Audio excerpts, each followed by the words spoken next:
Hey there, PCOS TTC moms, and welcome to the Becoming Moms Method. This is Dr. Tian Pramlab. I'm a mom of one, fertility coach, pharmacist, and someone who's been there in the trenches of PCOS infertility myself. Like the trailer has mentioned, I spent over 2 years trying to conceive with insulin resistance and PCOS. And I know how exhausting it is to feel like you're doing everything right, tracking, testing everything, tweaking your diet and lifestyle, over exercising, yet still wondering when it will finally be your turn. That's why this podcast exists. Here, I want to give you a breakdown of all of my tips and strategies. They're science-backed, realistic strategies to help get your ovulation back, balance your hormones, optimize your egg quality, and help you move closer to meeting your baby. So if you're ready for my expert guidance, real talk, and a little bit of humor along the way,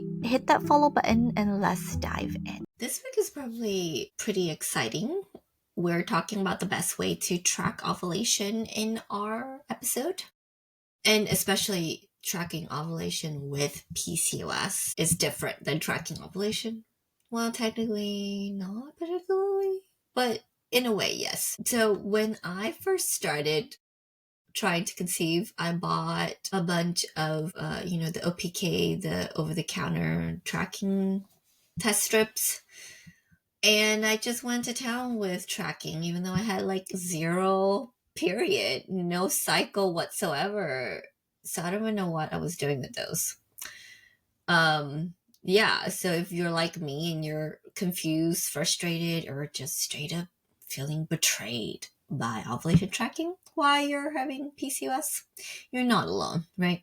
Ovulation tracking is hard enough when you have a regular cycle, but when you have PCOS, things get even trickier because we have no ovulation, irregular cycle, inconsistent period, hormonal imbalances, and misleading OPKs. If you don't know what that is ovulation predictor kits.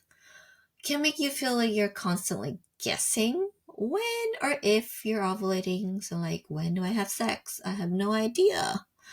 Right, so today we're going to break it down simply and effectively. What's worth your time, what's not, the best way to track ovulation with PCOS, and what to do when nothing seems to work. Because this can feel like a full-time job, right? There's so many apps out there now. I get so many ads on Instagram, especially about what I should try next and what's the next best thing. There's so many advice out there too. So by the end of this episode, hopefully you'll have a clear strategy of how to track your ovulation without any stress or second guessing yourself, because things can be really confusing, right? I was talking about my story earlier. I remember the first time I tried to use the OPK with PCOS, I thought, oh, this will be super easy. Pee on a stick. If it's positive, I'm ovulating. Well, not so much. I sometimes would never even see a positive at all, which makes sense because I would go for like 6 months without having a period. Yeah, and then sometime I would see that, oh, maybe it's getting darker, maybe it is positive, but then the next day it's not. So now, well, so am I testing, or am I ovulating or not? Right? And the doctors would tell me, oh, just keep testing. It wasn't great, right? I feel like my body wasn't giving me any clear answer. And if you felt that way too, it's not just you, right? PCOS can make traditional ovulation tracking pretty much unreliable. So let's talk about what actually works when you have PCOS and how to track ovulation in ways that make sense for your body, particularly for PCOS, right? And tracking, I haven't really mentioned this, but now I don't even track anything, and I know for sure that I'm ovulating because 2 weeks time I shall have my period. It's just like clockworks. And I never even thought that this day would come like so in synced with my body because I was on, birth control for over 10 years, and it masked all the symptoms. I didn't know I had any hormonal imbalances at all. And I thought things would just come back naturally, but they didn't. Right. So how did I go from that to this? Let's talk about it. So now tracking is very simple for me. I don't use any apps. I don't pee on anything. Well, I'm not trying to have a baby at the moment anyways, but even if I would, actually, yeah, I would still use OPK if I were to try for a baby now. But I'll talk about that. Right. But tracking should be simple. You don't need any expensive tools or apps or anything like that. You just need to listen and kind of read your body's signals and signs. Okay, so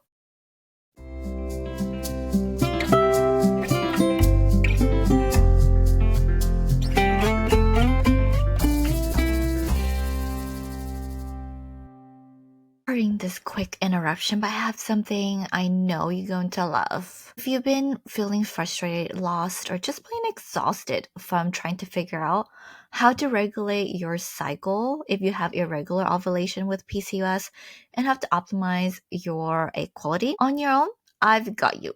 I have a free masterclasses called Bun and Oven where I walk you through exactly how to regulate your cycle so you know exactly when you're ovulating, boost your fertility without any crazy restriction or cutting out all of your favorite foods, take simple science-backed steps that actually move you closer to meeting your baby. So who is this masterclass for? So if you have PCOS or other metabolic syndrome, pre-diabetes, type 2 diabetes, or maybe you're struggling with insulin resistant, then you come to the right place. And if you've been trying to conceive for a while now, or maybe you're just starting out and you don't know exactly what you need to do in order to get pregnant, this free masterclass is also for you. So in this class, we're also going to be talking about how I got pregnant naturally without taking any medication or supplement, even though I'm a pharmacist. And I'll show you how I did that.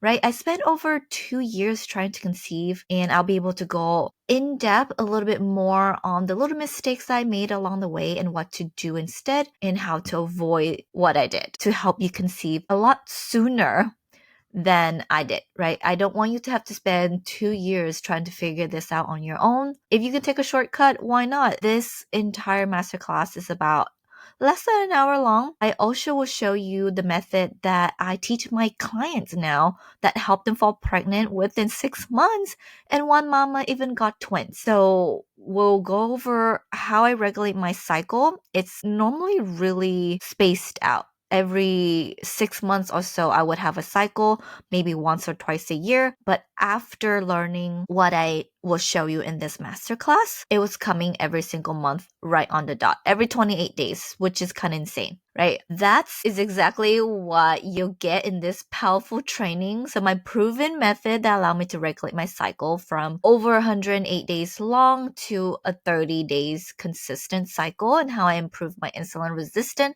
by lowering my A1C from 5.7, which is the pre-diabetes range, to 5.4, which is the normal range, in only 6 weeks. And I continue to keep it down even now, 2 years postpartum. And finally, all the common mistakes I made, but once avoided, I was able to fall pregnant naturally without any medication or supplement. And this entire training is completely free, and you can grab it right now at this link, bit.ly/meetmybaby. So bit.ly/meetmybaby. All right, so let's go back to today's episode.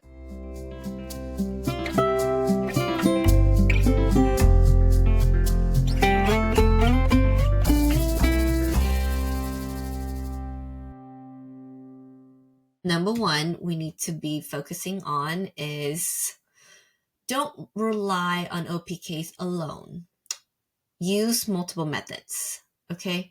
So if you have PCOS, standard OPKs might not work for you because OPKs measure LH, which is luteinizing hormone. And with PCOS, we often have a baseline of LH levels. And that means that OPKs can give you false positive, showing a surge when you're actually not ovulating, or they may never show a positive, even if you are ovulating. So what to do instead is choose kind of like a PCOS friendly option, and track estrogen plus LH to get a clearer picture. Clear Blue Advanced Digital OPK can really help with that. But again, don't rely on OPKs alone. Just use them as one piece of the puzzle and not your full method. And the next one, actually, is to look at basal body temperature. So this is the only method that confirm ovulation. So basal body temperature is one of the best way to confirm ovulation with PCOS, because after ovulation, your body produces progesterone, which slightly raises your temperature. So here how that works. So take your temperature first thing in the morning, right before you get out of bed, and look for a sustained temperature rise for 3 or more days. This confirmed ovulation actually happened. It won't predict ovulation, but it proves whether or not you actually ovulated that cycle, and I would use that as data to predict the next cycle, right? And use a actual basal body temperature thermometer. A regular one won't really work. Other apps will have accurate charting as well. I actually have not used any of these apps, but um, a lot of people have mentioned something like Fertility Friend or Temp Drop, and pair it with other signs like cervical mucus, which is actually our next point.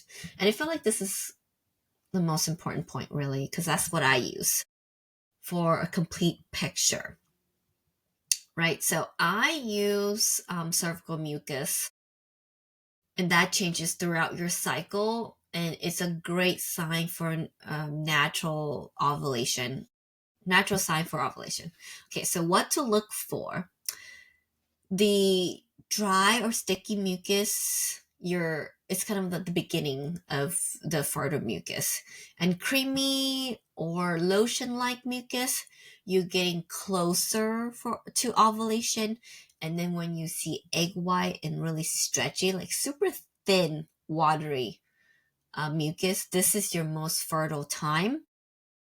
And what to do now, I would actually just check daily after using the bathroom. Look for clear, slippery, stretchy mucus. It's mean ovulation is near. And combine this with whatever app you're currently using or basal body temperature for the most accurate results. And you can actually use OPK in this time as well if you are now getting cervical mucus. Because before, when I was on birth control, and even after that, for a while too, I would never see any cervical mucus. And after improving my nutrition, movement, and sleep, basically balancing my hormones and really calming my nervous system, my body starting to work a little bit better, and cervical mucus was one of the changes that I saw. So I combined that with the OPK testing, but definitely you can also do basal body temperature, right? And that's how I would recommend you use your body signs for tracking your ovulation. Otherwise, things can get really expensive if you're chasing the next best thing to really help you figure out when you ovulate or not. But if you are trying and you're, in a care of a physician, you can also get an ultrasound to confirm ovulation, right? If you're doing like some sort of ovulation induction this cycle, um, ultrasound can help you confirm if a follicle is actually growing, and if you see a follicle is coming out of your ovary, it can show that you actually ovulated, right? So it's kind of just show signs that things are working, but that can be maybe not accessible to everybody. Not all clinics offer this. I'm not really sure. Right. So that's just something to kind of think about. But again, don't rely on apps alone. Don't rely on OPKs alone. Definitely multiple methods. are best, and OPK's basal body temperature plus cervical mucus tracking are normally what I really recommend. And to know when to actually have sex, normally when you're at the egg white creamy, no, the egg white stretchy for the mucus, you're basically kind of too late already. I would start having sex at the beginning, like when you see sticky mucus, like when you're not even ovulating yet, because sperm can live up until 5 days technically, but in all honestly, they have to be really high quality sperm to live, and then your cervical mucus have to be super plenty and fertile for them to live that long. So technically they don't really have 5 days, but that's why we want to get started early and do it every single day while the mucus are building up. And then after that, you can kind of do it every other day or take a break. But that's what I would recommend, right? But if you've already tried everything and you still aren't sure if you're ovulating or not, here's what I would do, right? Start tracking consistently, at least 3 cycles. Don't just rely on one method again. Make sure that your body is getting what it needs to ovulate. If ovulation is inconsistent, we'll have to focus on your nutrition, your stress, right? Key nutrient, what you're doing, what might be missing, and then of course get support if needed. If ovulation is not happening in your cycle are longer than 60, 100 days, even longer than 35 days, might be time to get some interventions, right? But to kind of recap everything, tracking ovulation shouldn't take over your life. Keep it simple, focus on what works for you, and utilize cervical mucus to predict your most fertile days. And PCOS again is different, but it's not impossible to get pregnant with. Your body has patterns. You just need the right tools to find them and really focus on listening to your body. Don't neglect all the signs that's telling you.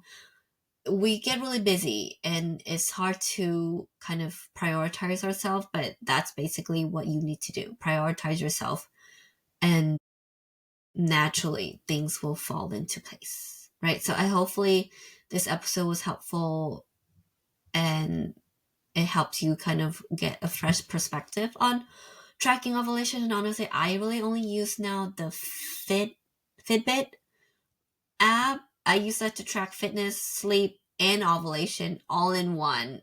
I mean, I don't complicate things, and you don't have to either, right? Well, that's a wrap for today's episode of the Becoming Moms Method. I hope you found it super helpful and most of all, that it gave you a little bit more clarity and confidence in your fertility journey. And if today's episode really resonated with you, and if you're nodding, thinking along, yes, this is exactly what I need help with, then I want to invite you to take the next step.